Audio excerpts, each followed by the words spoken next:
반갑습니다. 이상원 교수입니다. 전환기 한국사회 앞에선 기독교 전체 24번째 시간 문화주제 7번째 시간 목적론적 논증에 대해서 말씀드리겠습니다. 오늘은 전환기 한국사회 앞에서에 소개된 칼럼을 말씀드리는 마지막 시간입니다.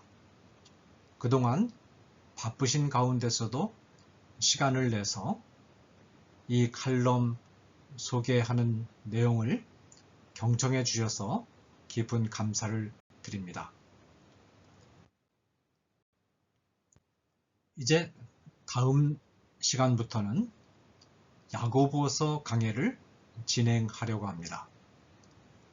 많은 사람들이 특별히 바울이 쓴 갈라디아서와 야고보서가 서로 다른 복음을 전하는 서로 충돌을 일으키는 서신이라고 생각하고 있는데 이런 생각은 아주 잘못된 생각입니다. 갈라디아서는 인간이 어떻게 하면 구원을 받는가 하는 문제를 중점적으로 다루고 있고 야고보서는 바울이 소개한 이 복음을 100% 전적으로 받아들이면서 그 터전 위에서 구원받은 하나님의 백성은 어떻게 살아야 하는가 하는 문제에 전적으로 집중해서 다루는 서신이 야고보서입니다.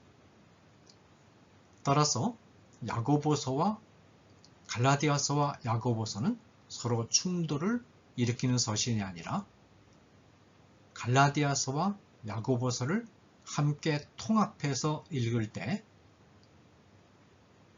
인간이 어떻게 구원받을 수 있으며 구원받은 후에는 어떻게 살아야 하는가를 통전적으로 파악할 수 있게 된다는 점에서 두 서신은 서로 상호 보완하는 서신이며 서로 조화를 이루는 서신이다 라는 점을 제 강의를 통해서 강조하고자 합니다.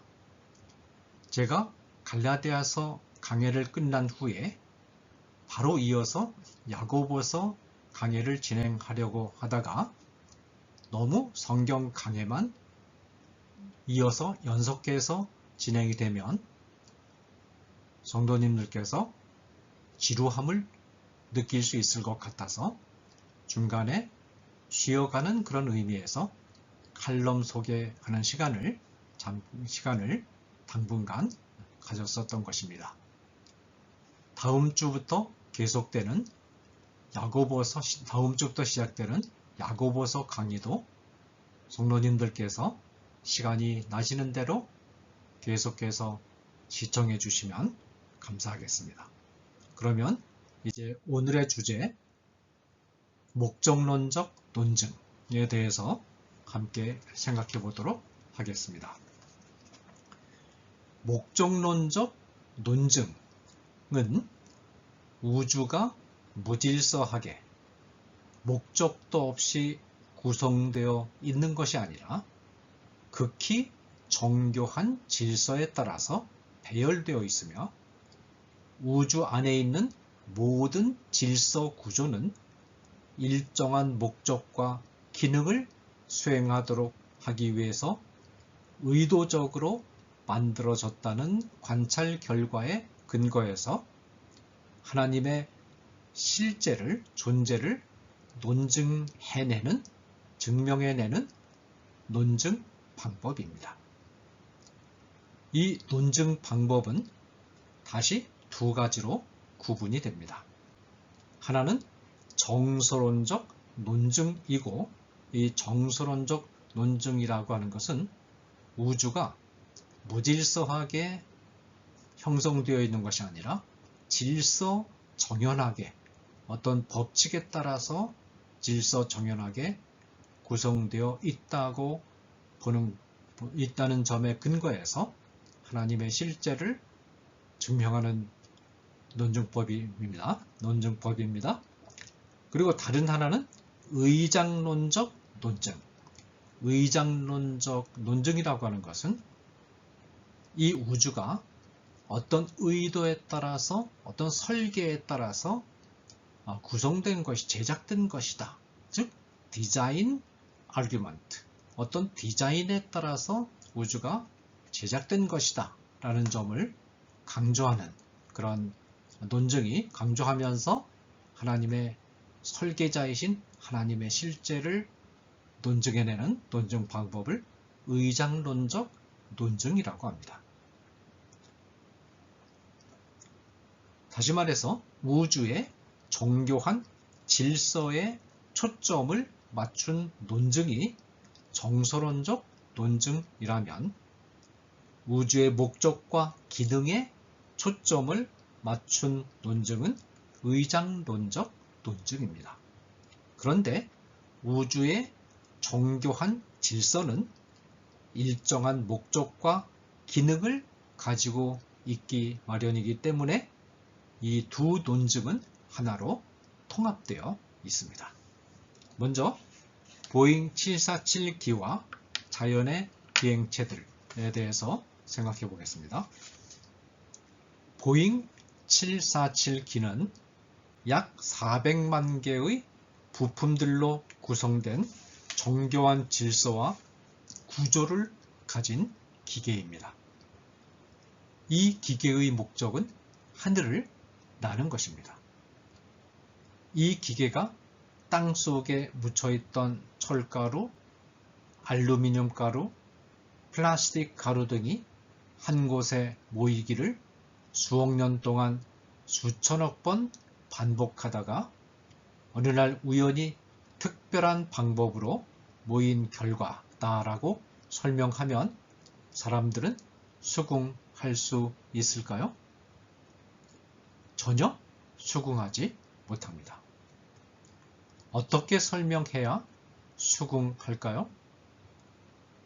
기계 밖에 있는 어떤 인격적인 존재가 이 기계 구조에 대한 설계도를 머릿속에 그린 다음에 이 설계도에 따라서 제작했다라고 답변하면 모든 사람이 수긍합니다. 그러면 우리 주변의 자연계로 눈을 돌려보겠습니다. 파리는 보잉 747기보다 몇백 배 이상 정교한 비행 기계입니다. 보잉 747기는 어렵게 이륙해서 앞으로 날아가는 것 정도밖에는 할 수 없으며, 회전하는 것도 매우 힘들고 착륙하는 것도 매우 힘듭니다. 보잉 747기는 아주 굼뜬 비행체입니다. 그러나 파리는 전후, 좌우, 위아래, 비틀어 날기, 급격한 회전과 속도 전환 등과 같은 고난이도 비행 기술을 갖추고 있는데, 이 비행 기술은 보잉 747기를 월등히 능가합니다. 그런데 파리가 몇 마리가 있을까요? 이런 비행체가 파리 하나뿐일까요? 모든 날개 달린 곤충들이 같은 방법으로 날고 있지 않습니까? 또 새들은 어떻습니까? 천문학적 숫자의 이 비행체들은 우주 안에 산재해 있는 정교한 장치들 가운데 극히 작은 일부에 지나지 않지 않습니까?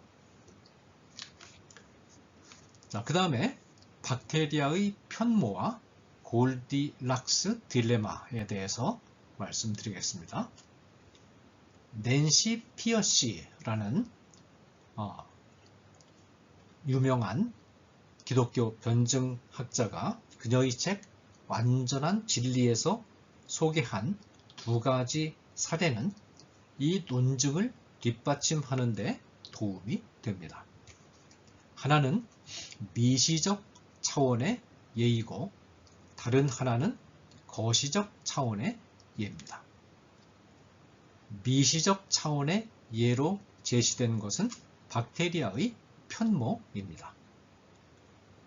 박테리아의 편모 안에는 연결고리, 구동축, O자형 링, 고정자, 산, 에이시드, 산의 힘으로 돌아가는 추진체가 있는데 이 추진체를 확대해 보면 자동차 엔진과 같습니다.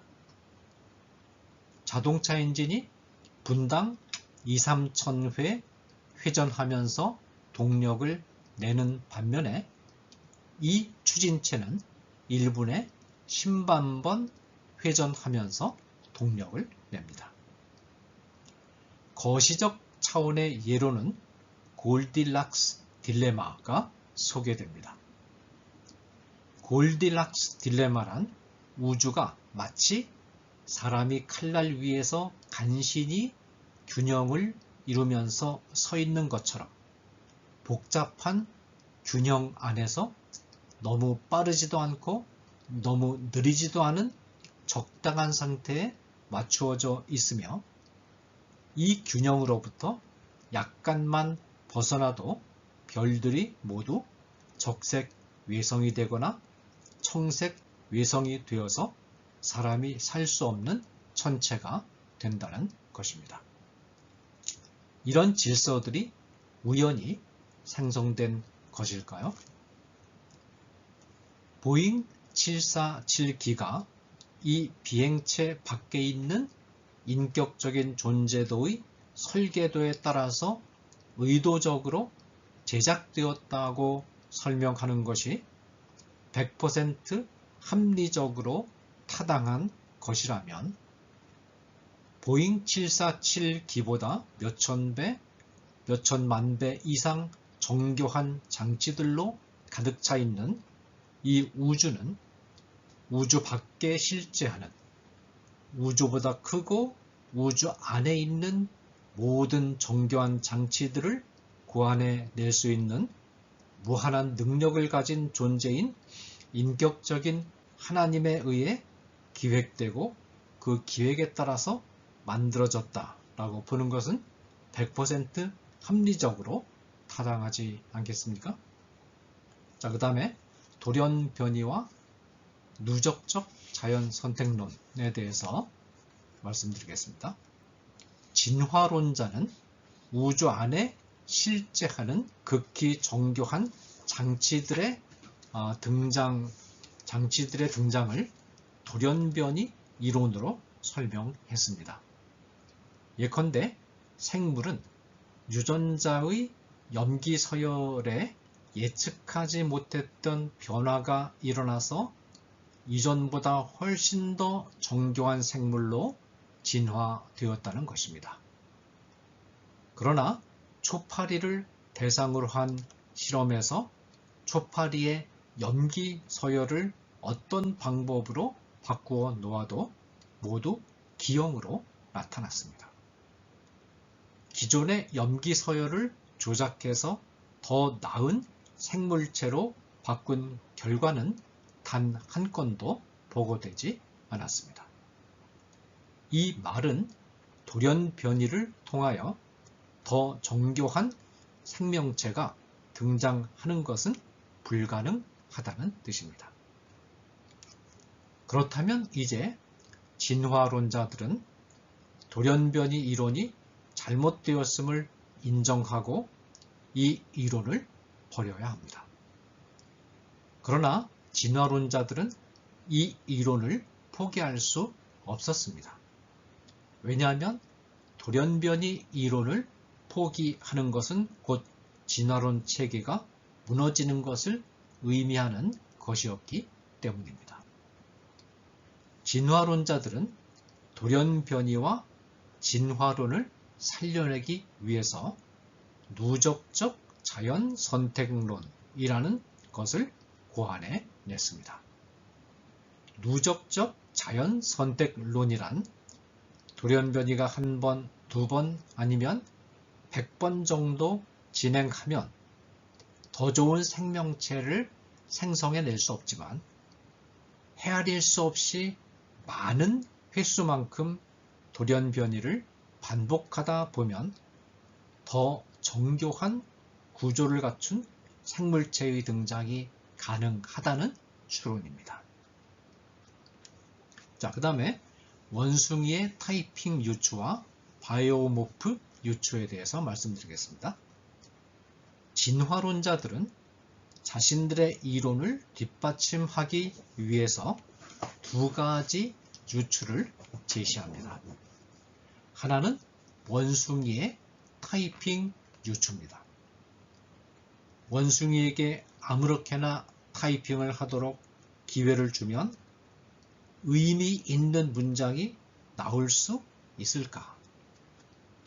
진화론자들은 원숭이가 이 문장을 칠 수 있는 확률은 10의 40승 중에 1이므로 10의 40승만큼 타이핑이 누적되면 이 문장이 나올 수 있다고 말했습니다. 다른 하나는 바이오모프 유추입니다. 바이오모프란 초현실주의자의 그림 속에 등장하는 동물을 닮은 형태를 지칭하는 말입니다. 진화론자들은 컴퓨터 시뮬레이션을 통해서 바이오모프를 만들어냅니다. 아무 생각이나 사전 구도 없이 무작위로 나무 모양을 닮은 극히 간단한 도형을 그린 후에 이 그림 위에 같은 그리기 명령을 반복하여 제시하면 복잡한 기계 장치를 갖춘 그림들이 형성됩니다.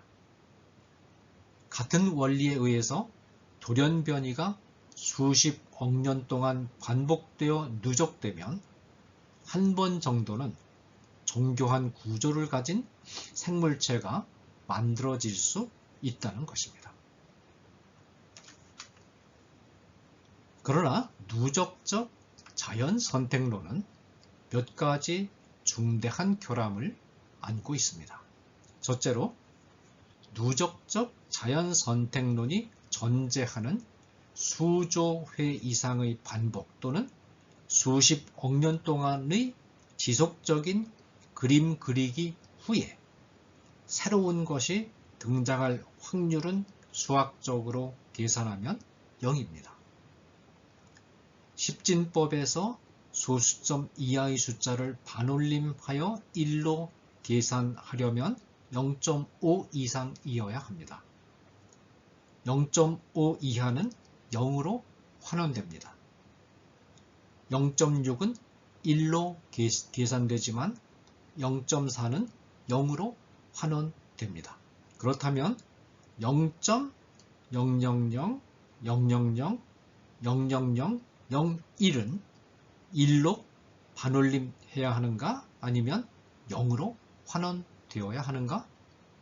0으로 환원되어야 합니다.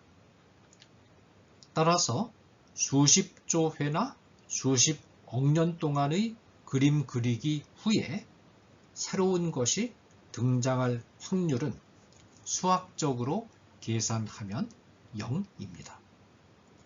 한마디로 말해서 누적적 자연 선택론에 의해 복잡한 기계 장치가 등장할 확률은 없다는 뜻입니다. 둘째로, 진화론자들은 누적적 자연 선택론이라는 용어 그 자체에서 이미 헤어나올 수 없는 수렁 속에 빠져 들어갑니다. 진화론자들이 우연 발생을 말하려면 어떤 경우에도 선택이라는 말을 써서는 안 됩니다. 선택은 의지를 가진 인격적인 존재만이 할 수 있는 행동이기 때문입니다. 이 용어를 사용하는 진화론자들은 자기 자신도 모르게 온 우주가 인격적 존재자들에 의해서 형성되고 있음을 말하고 있는 셈입니다. 셋째로, 수조 횟수만큼 타이핑을 칠 수 있는 원숭이는 없습니다. 넷째로, 진화론자들은 어떤 하나의 기계 장치가 10% 갖추어진 상태에서 작동하다가 수억 년 이상 지난 후에는 20% 갖추어진 기계 장치로 진화되고 계속해서 30%, 40%, 80% 등으로 복잡한 구조를 갖추어 가면서 지속적으로 작동한다고 전제합니다.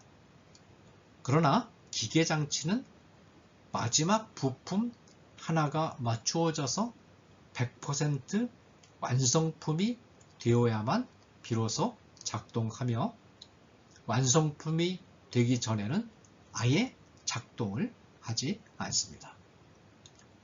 이것이 하나님이 이 세상을 창조하실 때 이 세상을 100% 완성품으로 창조하신 것으로 이해해야 하는 근거입니다. 어떤 사람은 무신론적 논증에 대해서 이런 무신론적 논증이 아니고 목적론적 논증에 대해서 이런 반론을 제기하기도 합니다.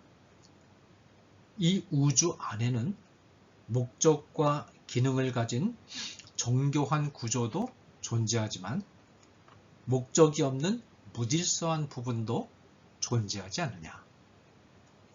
목적과 기능을 가진 정교한 구조를 볼 때는 하나님을 생각할 수 있지만 무질서한 부분을 보면 하나님을 의심할 수밖에 없지 않느냐. 이 질문에 대해서는 두 가지 답변이 가능합니다. 첫째로, 우주 안에서 무질서한 것처럼 보이는 부분은 우주에 대한 인간의 지식이 부족해서 무질서하게 보이는 것일 뿐, 과학이 좀 더 발전해서 연구가 이루어지면 목적과 질서를 가진 부분으로 바뀔 수 있습니다. 예컨대 바다에 높은 파도가 일어나고 미칠 듯이 천둥과 번개가 치는 광경은 무질서로 보일 수 있습니다. 그러나 바다에서 높은 파도가 일어났다가 되돌아가면서 공기 중에 막대한 양의 산소를 바닷물 속으로 끌고 들어가면 물고기들이 산소 부족으로 죽는 일이 없게 됩니다.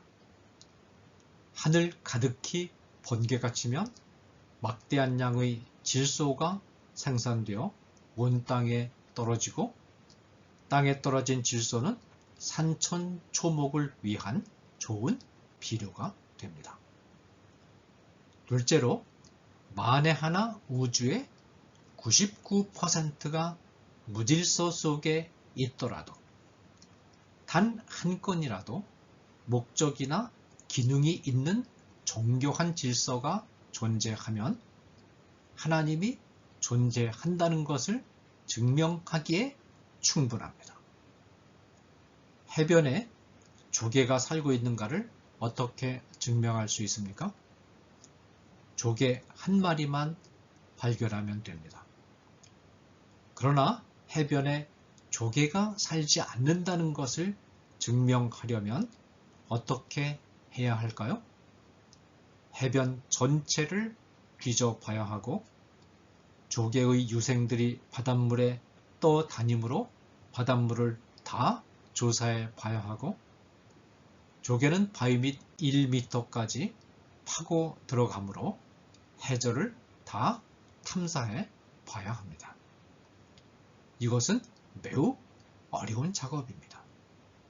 이처럼 이 우주에 하나님이 살아계신다는 것을 증명하려면 단 한 건의 정교한 구조물만 있어도 됩니다. 그러나 이 우주 안에 하나님이 살아계시지 않는다는 것을 증명하려면 이 우주를 다 탐사해 봐야 하는데 이는 불가능한 작업입니다. 따라서 무신론은 영원히 증명이 불가능한 거짓말입니다. 감사합니다.